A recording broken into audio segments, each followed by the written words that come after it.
Good afternoon, everyone. Thank you all for joining us. I'll make this very brief. I'm John Dickerson, co-anchor of the CBS Evening News. Ehud Olmert was the Prime Minister of Israel from 2006 to 2009. Mr. Prime Minister, what was achieved in the attack on Iran and the Iran war?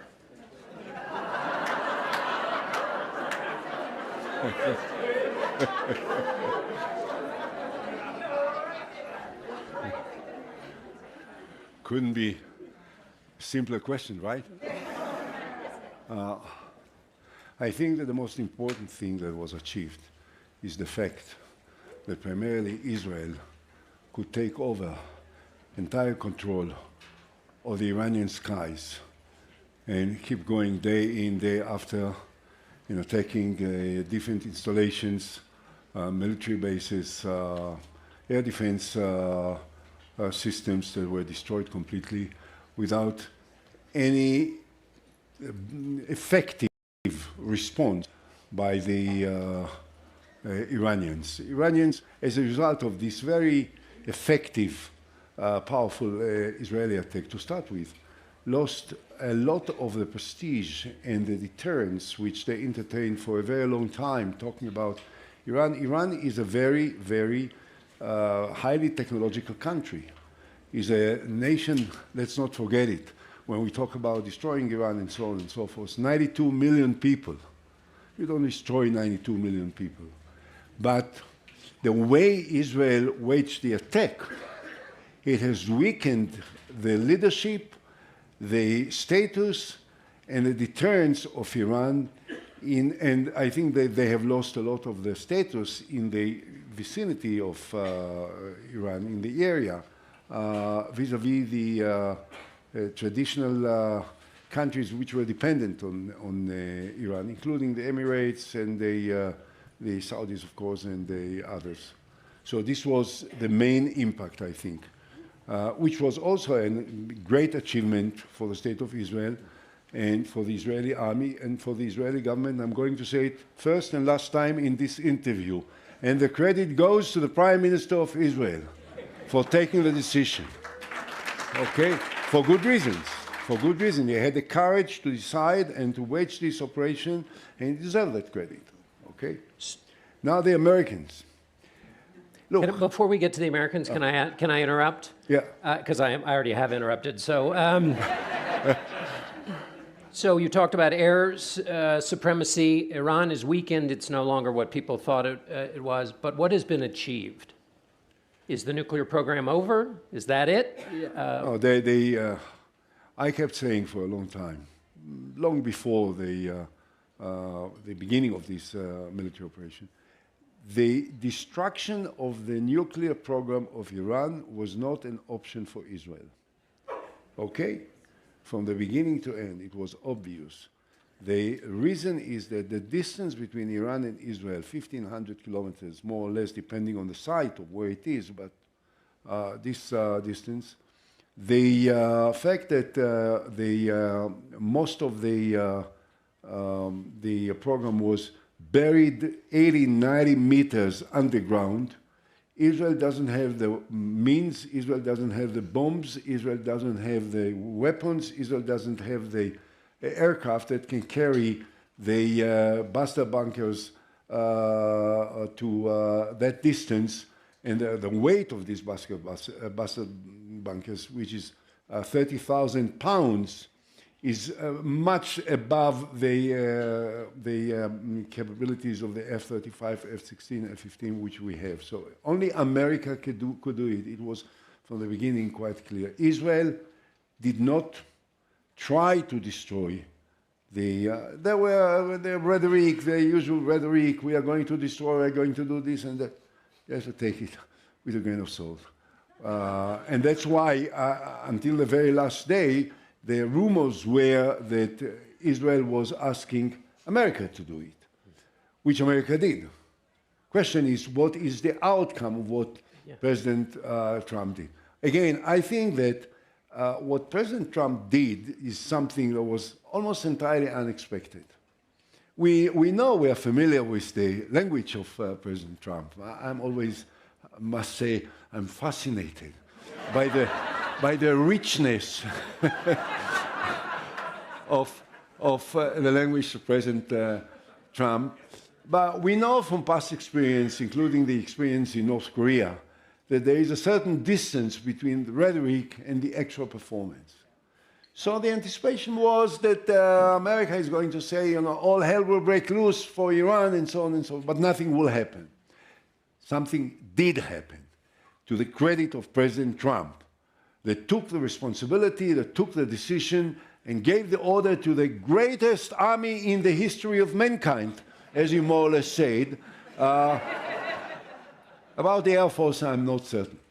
There is one better. I'm also humble, as you can see. And I think that they did a remarkable job. There is no question about it. Did they destroy the nuclear plan of Iran? Did they destroy completely the sites, particularly in Fordow? I don't think that anyone knows. Certainly, I don't know. I can't tell you. I don't know. And to the best that I can get the information from different sources, no one really knows to the extent that it was destroyed. They were bombing these sites. They definitely were damaged. Were they completely destroyed? I'm not certain. Were they capable of pulling out and reached uranium which they have stored in those places? According to the intelligence, there were convoys of trucks moving away from Fordow and from Natanz and from Isfahan a few days before the actual bombing. And so there are all kinds of theories about it. The bottom line is this. I think that it was an impressive performance. We, Israel, definitely has to be grateful to the courage that has been manifested by the President of America to do it. But I think that we'll have still to live for a long time with the challenge of how to cope with the possible threat of nuclear Iran. It's not gone yet. So if it's not gone yet, and it's not determined how many centrifuges made it out, how much of that partially enriched uranium made it out, and on, we know that many nuclear scientists are no longer capable of working on a nuclear program. Doesn't that shape the diplomacy to come? Israel's position with respect to Iran, America's position with respect to Iran, and how it should exist going forward? What a normal person, I'd say, would expect from both sides is to be somewhat more humble and more modest, which you know is impossible. It will never happen. Well, especially if you just bombed a country with 30,000-pound bombs. Yeah, no, I'm not talking about America for this purpose. I'm talking about Israel and Iran. I wrote just about this this week in The Economist in Great Britain, an article about it, where I would say, I don't know what I can advise President Trump. President Trump did something dramatic, and now he has got a lot of time. He has proved to everyone that was interested that America is capable of doing things which were not expected with the mightiest military power there is. And with the B-52s, with the Stealth combat aircrafts, there is nothing that America can do, okay? He proved it.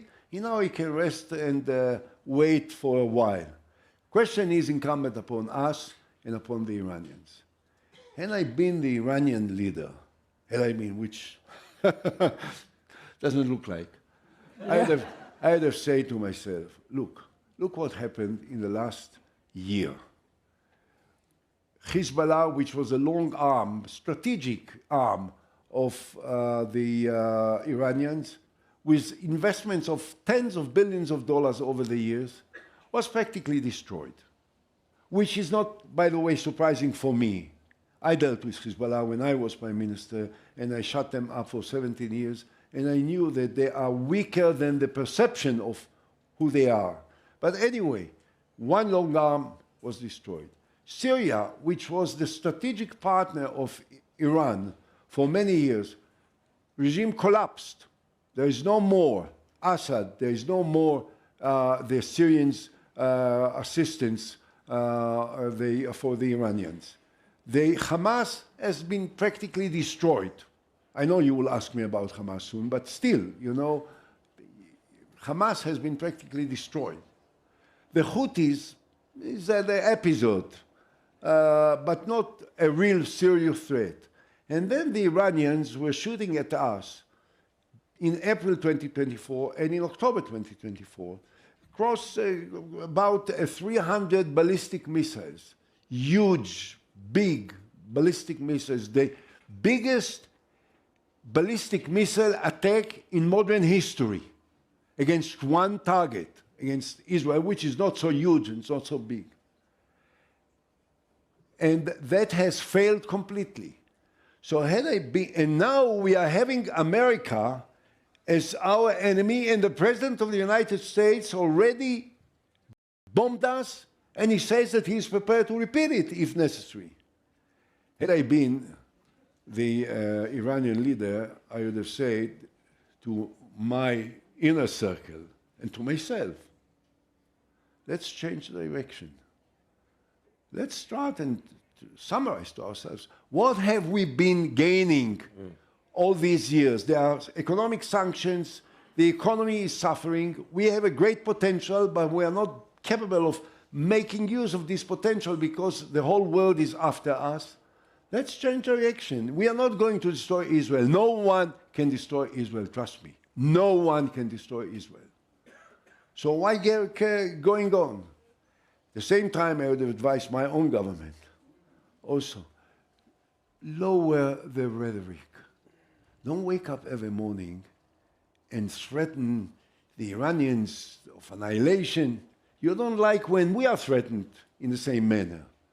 Now, we have proved something which was enormously significant for the spirit and the mood of our country, that we are capable of defeating the Iranians tête-à-tête in a military confrontation. No one can destroy Iran, my dear friends. 92 million people and a huge country, 1 million square kilometers, maybe more, 50 times greater, bigger than the state of Israel. So let's see if we can perhaps use this opportunity to send messages to the Iranians, which is what I would have done. Any evidence that's Let's happening? sit down and talk business. Any evidence that that more moderate approach is taking place? No. No. Excellent. That was a good short answer. Let me ask you two questions of misperception, which we can hopefully get through quickly.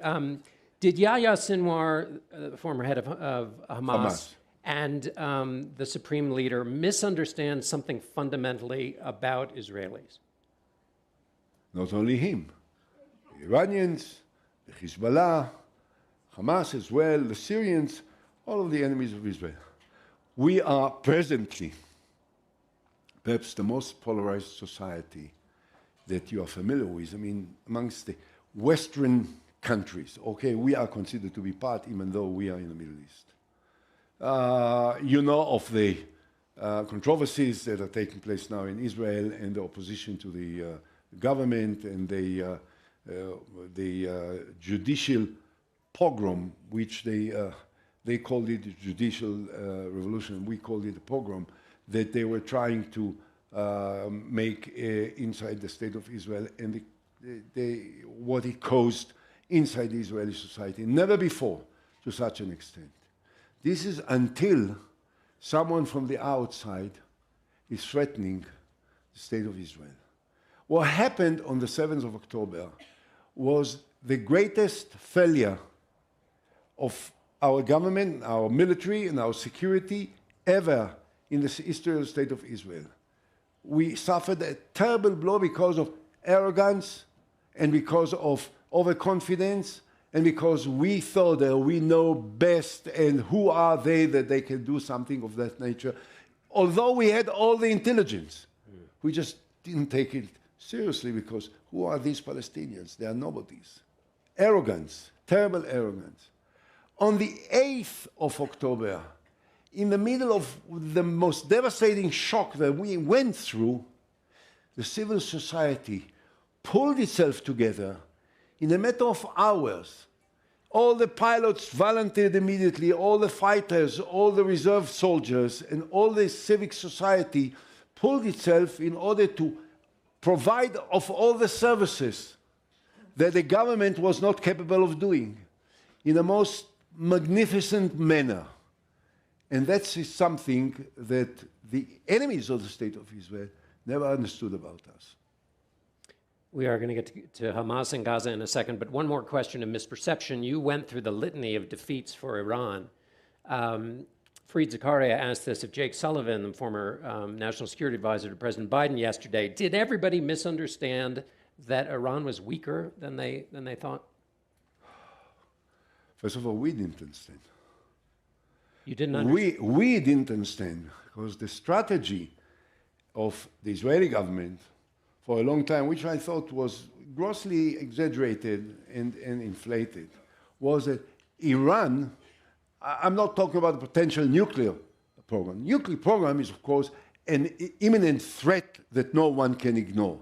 But otherwise, Iran, with all its weapons and the ballistic missiles and whatnot, was not such a threat to the very existence of the State of Israel. So the initial presentation of the threat of Iran was much greater than what it was found out as a result of the Israeli operation, which, for me, I have to say, was not such a big surprise. But for the average person, the average citizens, the ones that watch television and read the press and so on, and hear the leaders, there was a certain reason, a certain tactic in blowing disproportionately the threat of the non-nuclear Iran to the state of Israel, because it helps the government to impose its will on its control over the civic society,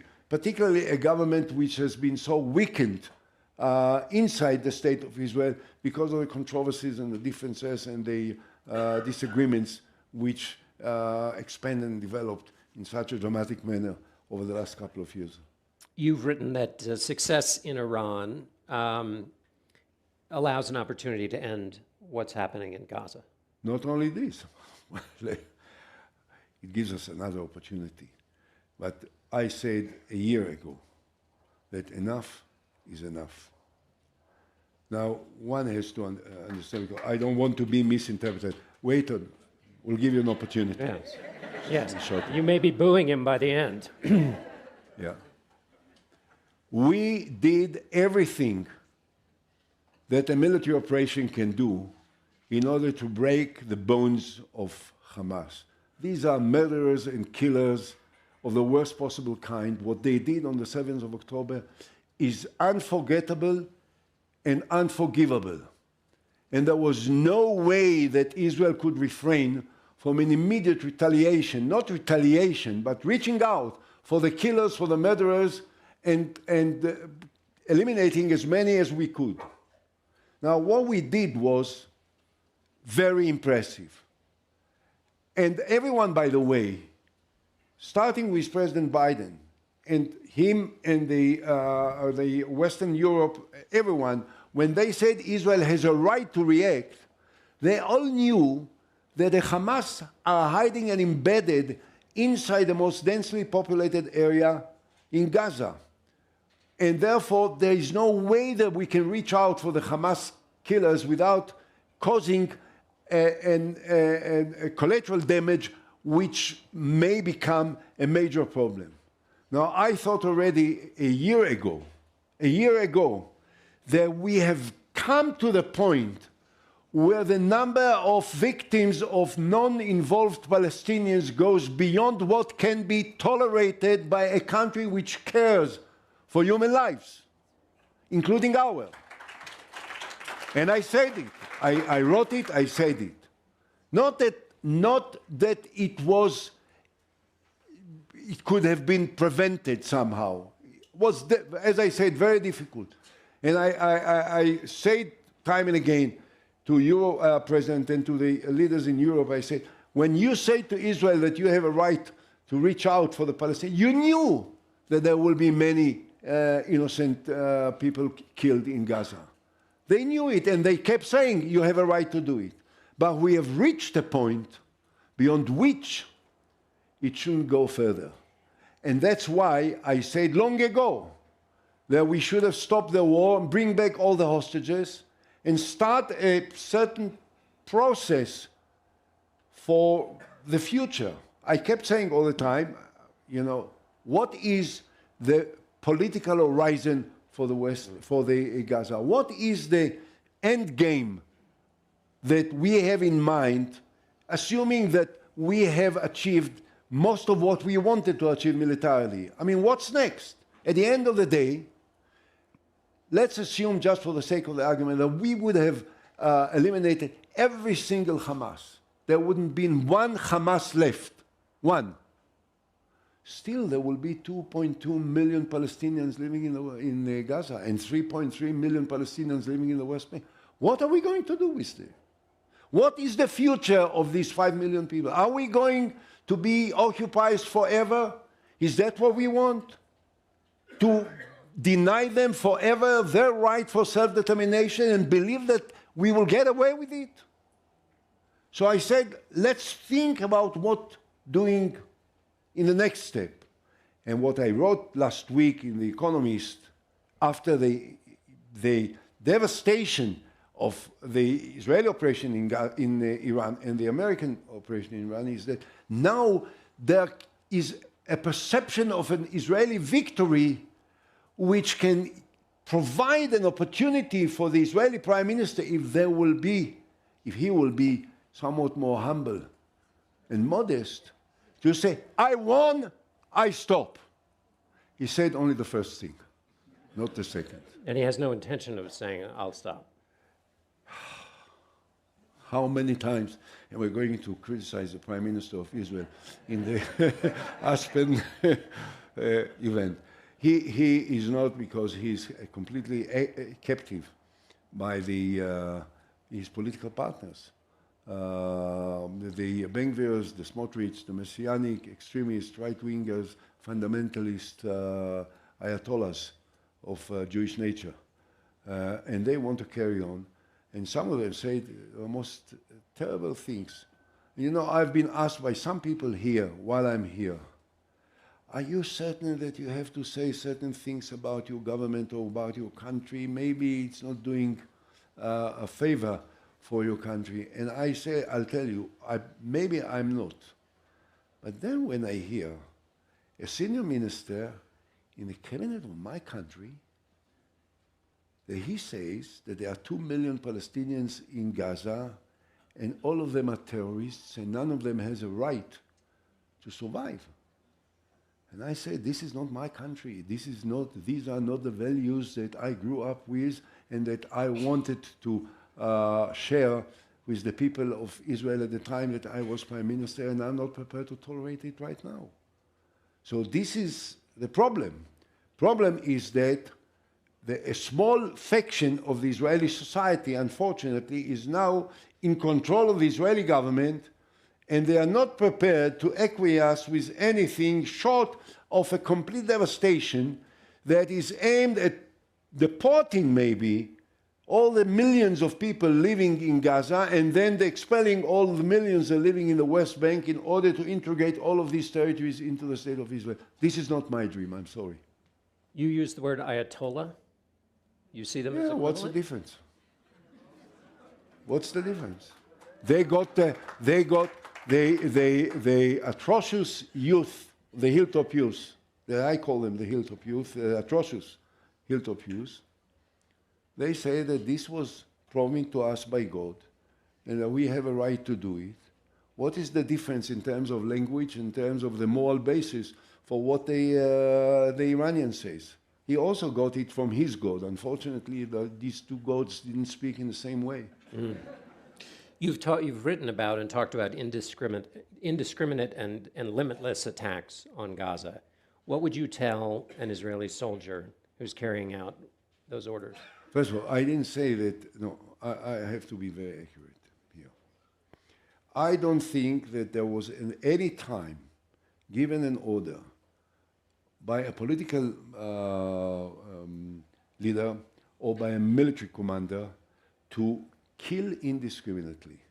That was never done. And therefore, I think that whatever happens in the Gaza, and as I said, the number of innocent, non-involved people killed, over 50,000 people, is absolutely exorbitant, unacceptable.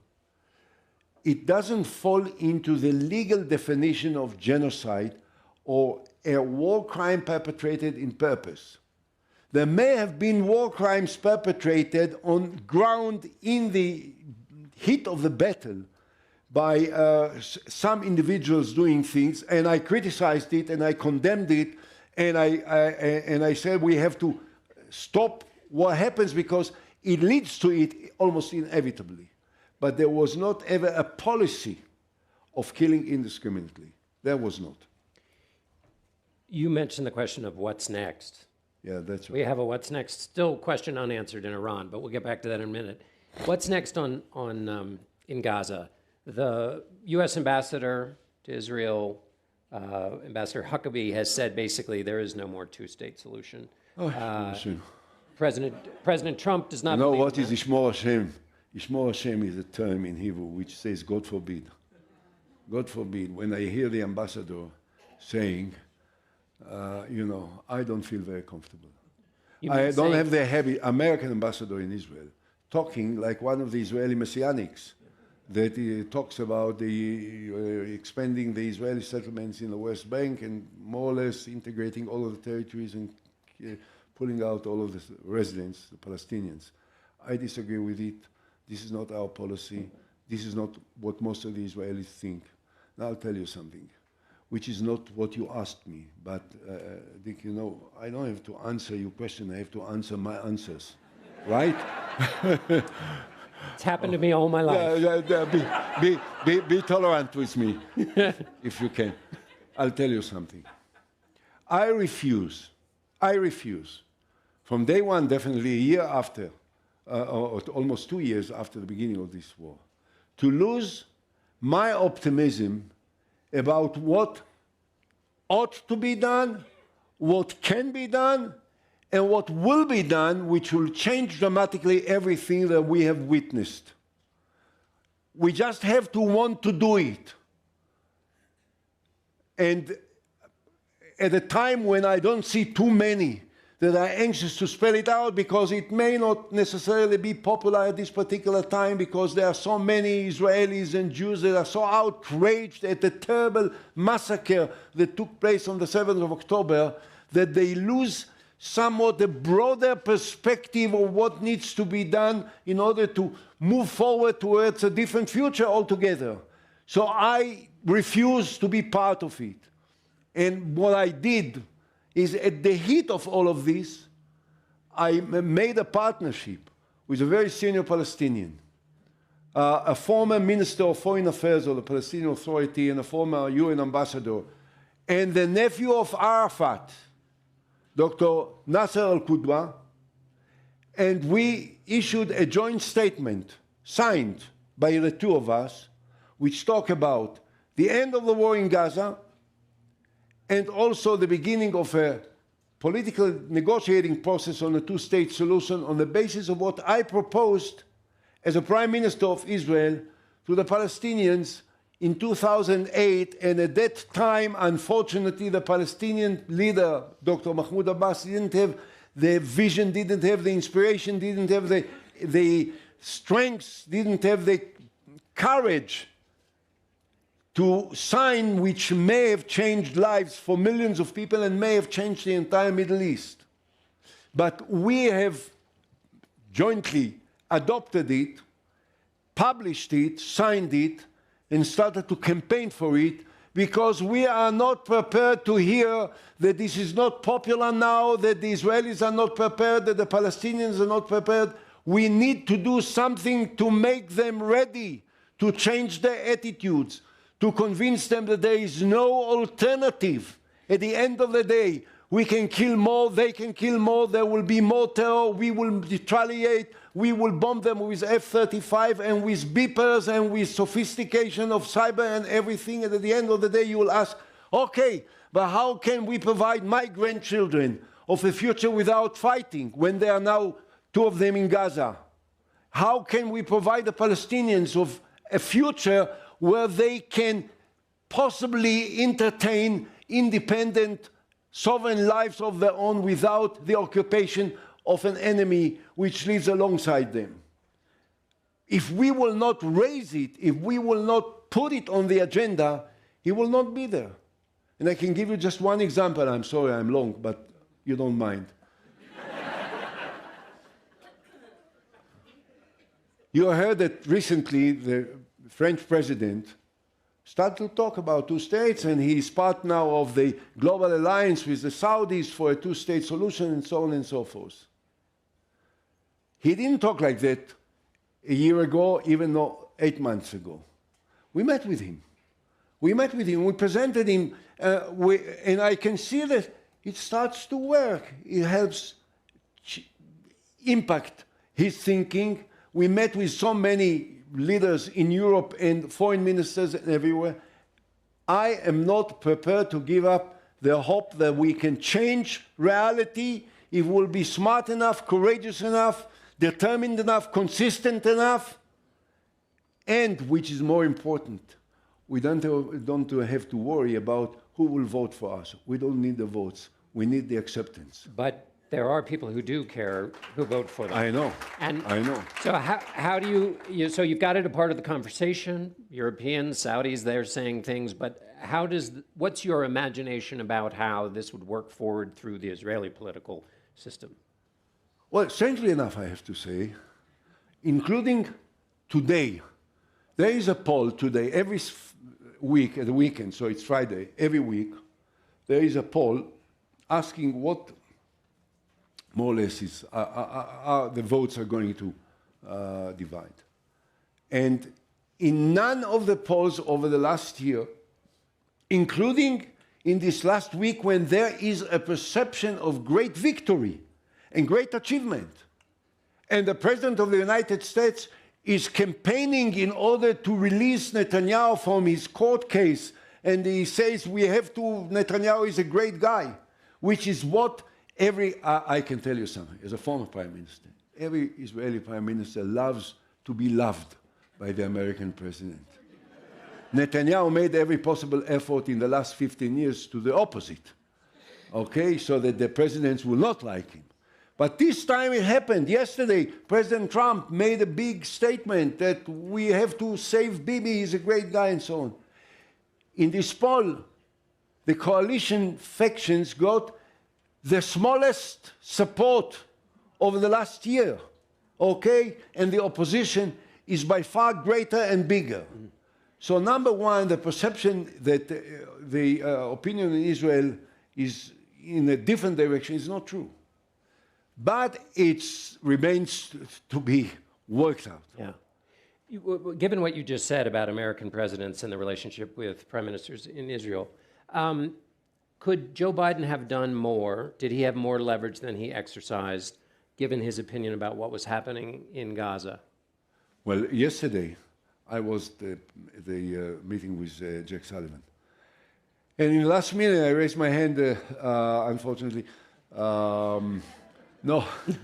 Unfortunately, that you raised your hand, or that you were called on? No, Farid didn't notice. Uh-huh. So because I didn't want to ask him a question, I wanted to say something. So I went to Jake, and I said it to Jake. I said to Jake, look, I didn't want to ask you something. I wanted to say to you, we are utterly impressed by the military performance of Trump and what he did to the Iranians.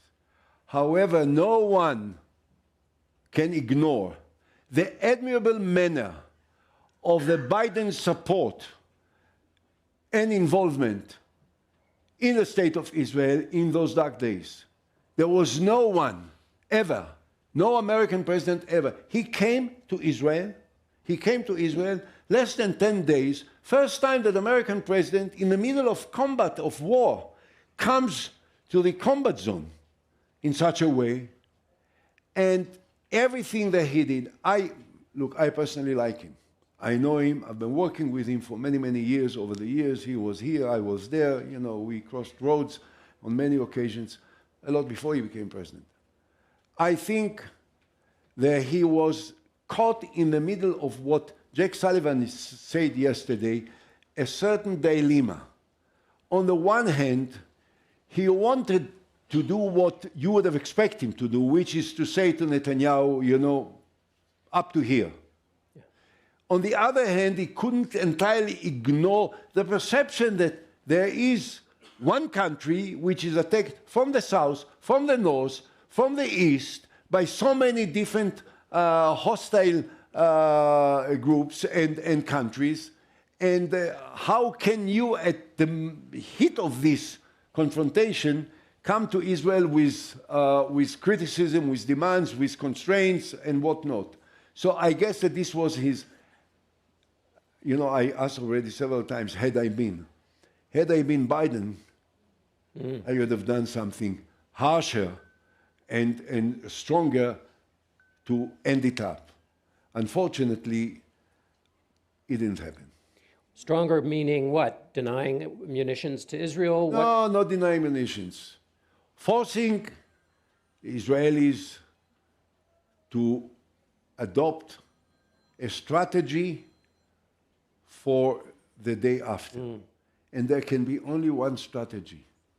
Only one. Peace. Yeah. There can be none other. And the fact is that, unfortunately, we were not prepared to do it. I mean, our government was not prepared to do it.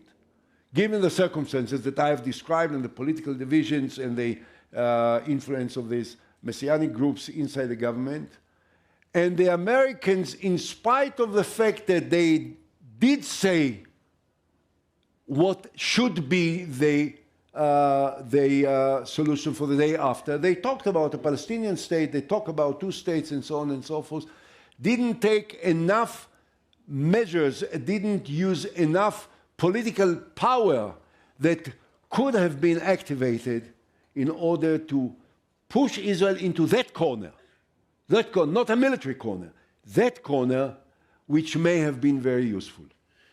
We've spent so much time talking about the lack of an answer to what's next in Gaza. Should the U.S., following what you just said, push the Israelis into a corner to close off and answer the question, what's next in Iran? Absolutely.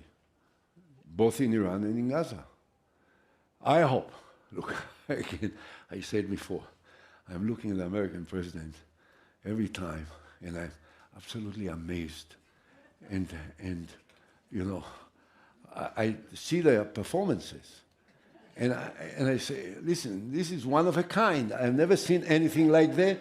And I have no way that I can even interpret it or analyze it or predict what will be the next sentence or what will be the next move. I wish he knows. I'm not certain about that also. Yeah. But certainly I don't know. You and me both, brother. But had I been... Pardon? You and me both. But had I been in a position to advise Trump, and had I been in a position that he will even listen to me or that he will open up his mind, I'd have said to him, President, summon Bibi now, that you helped Israel, and in your words, you saved Israel, which is, of course, a gross exaggeration, of course. He didn't save Israel, okay? No one saved us. We saved ourselves. But anyway, you think that you saved Israel, and also you did so much in order to help Netanyahu on a personal basis, considering his troubles and difficulties. Summon him to the White House, to the place that you both love most, which is the two seats facing the cameras, right? Sit there with him and tell him, Bibi, enough is enough. Stop the war in Gaza, bring back all the hostages, cooperate with and this is, I think, for Trump, this is an exceptional opportunity to start a strategic move that will change the entire Middle East. And I'm a great believer in the viability and in the chances of this move. Start by stopping the war in Gaza, bringing the hostages, releasing Palestinian prisoners as part of an agreement, helping an interim security force of Palestinians and Jordanians and Egyptians and Emiratis and Saudis take over in Gaza. Israel pulls out completely from Gaza. This is stage one. Stage 2 is the beginning of negotiations between Israel and the Palestinians for a two-state solution. Stage 3 is the normalization between Israel and the Saudis and many other Muslim and Arab countries which are waiting that something will born out of the despair, of the bloodshed, of the killing, of the hatred, of the terrorism that has taken place over the last couple of years into a more positive direction of compassion and reconciliation and tolerance. Now, if this will take place, this will be a dramatic global change, because after the Saudis, the Indonesians will then normalize relations with Israel. The North African Arab countries, the Muslim countries will normalize relations with Israel.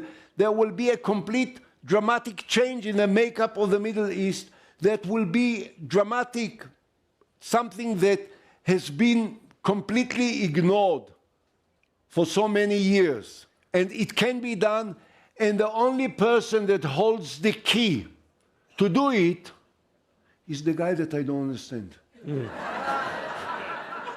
We're now going to open it up to questions, and while the microphones make their way to you, there's a man with, and just a reminder to all here, I know you know it, this is Aspen, but questions end with a question mark. Yeah.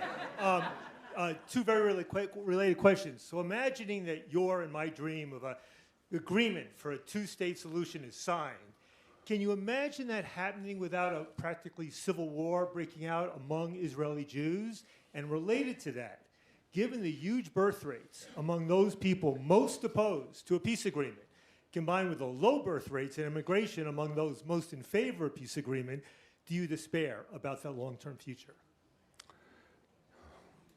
Look, I'm very unhappy, to put it mildly, at the present confrontation between the messianic groups that are, represented in the cabinet by these two guys, but they are much broader with the settlements and the hilltop atrocious use, as I call them, that are perpetrating lots of aggressive and militant attacks against innocent civilians living in the West Bank in the most unbelievable and unacceptable manner, without a proper reaction by the Israeli government. So when you ask me about a possible confrontation, it's a legitimate question. I believe that if there will be a government in the mode that I have in mind, that I think will move forward towards a two-state solution, we'll be able to overcome this danger. But this is a legitimate question. The second question? Yeah. Population question. The population is going up among fundamentalists. No, but I'll tell you something very interesting, by the way. I propose, as part of my peace plan, which as I said, I jointly now presented with the Palestinian, we are talking about an annexation of 4.4% of the West Bank to the State of Israel, and a swap of exactly the same size territory from what was Israel prior to 1967 to the Palestinian state. So the Palestinian state will be on the basis of 1967. Now, in the 4.4% that we will annex, 82% of the Jews living across the Green Line, the former Green Line, live. So number one, what we will have to deal with is 18% only of the Jews living across the Green Line. Now, they will have three options. One option is to remain in the territories where they live, but they will have to live in a Palestinian state. Keep the Israeli citizenship, but live in a Palestinian state. It can be done, and it's part of our understanding. Number two, we will be able to relocate them into the 4.4%. In other words, they will still remain in the territories, but in the territories which will be annexed by agreement to the State of Israel. And number three, they could be relocated into the State of Israel. There is so much place where they could be relocated to. And so there are three options, and the last thing, we can go on forever talking about it, but the last thing which is very interesting. In the last few years, every year there is a negative immigration to the territories. In other words, more Jews leave the territories than come into the territories, in spite of all the rhetoric about new settlements and whatnot. Okay? So we have not yet missed the opportunity to move forward forcefully with vision and with strength and with determination to implement the two-state solution. Striped shirt. Yeah. Let me get striped. In your stage two, Mr. Prime Minister, of the two-stage solution, who do you negotiate with, and do they have a mandate to negotiate with you? Well, at the end of the day, we can only negotiate with the Palestinian Authority. This is the only formal body which was recognized by us and by the international community and by the United Nations and by the United States and by all the Western countries, the Palestinian Authority. Palestinian Authority has to be reformed. This is a different issue, okay? Not all the difficulties, not all the problems, not all the failures are ours, okay? If you got that impression, I have to correct it. The fact is that, as I said before, in 2008-9, I presented the Palestinians as the Prime Minister of Israel on behalf of the State of Israel with a solid parliamentary majority for my government at that time, a comprehensive peace agreement with two-state solution with the part of Jerusalem, the Arab part of Jerusalem as the capital of the Palestinian state, and they failed to sign. They missed the opportunity, okay?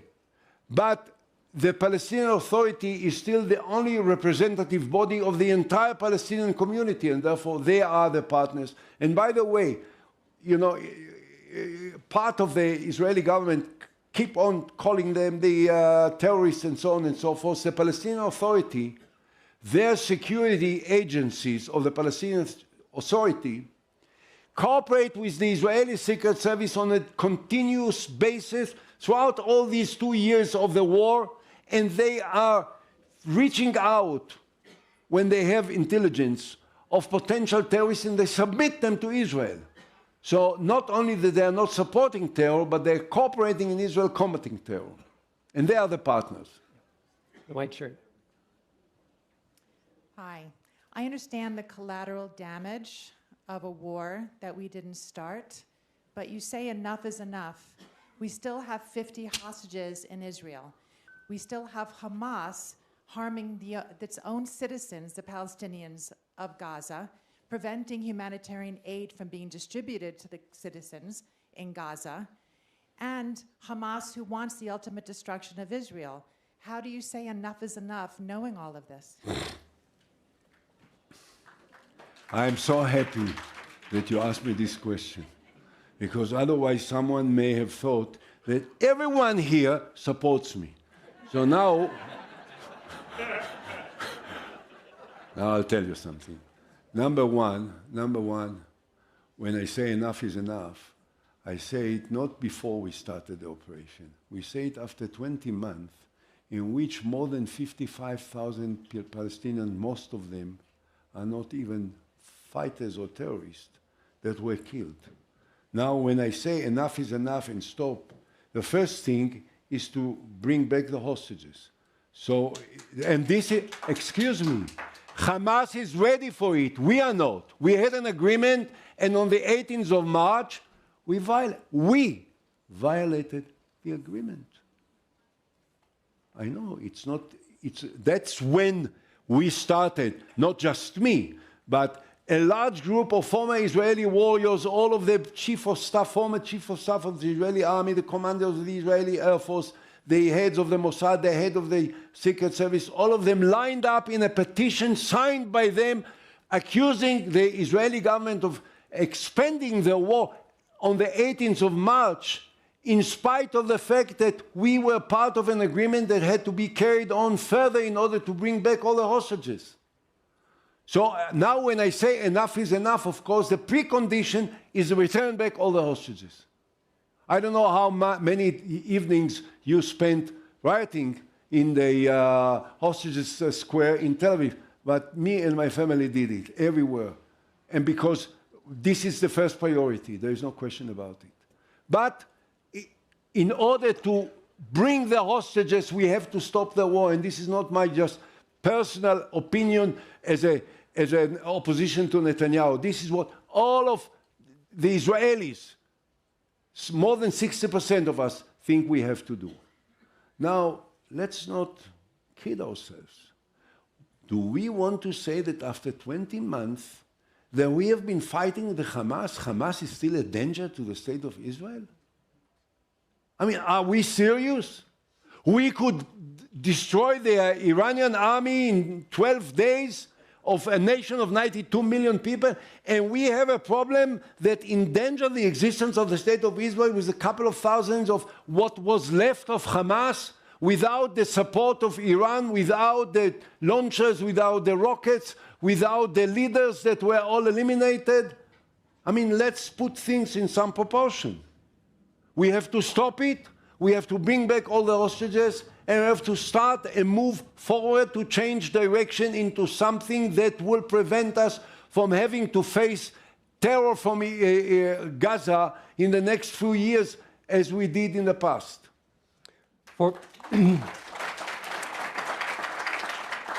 We've gone well over our time, so former Israeli Prime Minister Ehud Olmert, thank you. Thank you. Thank you.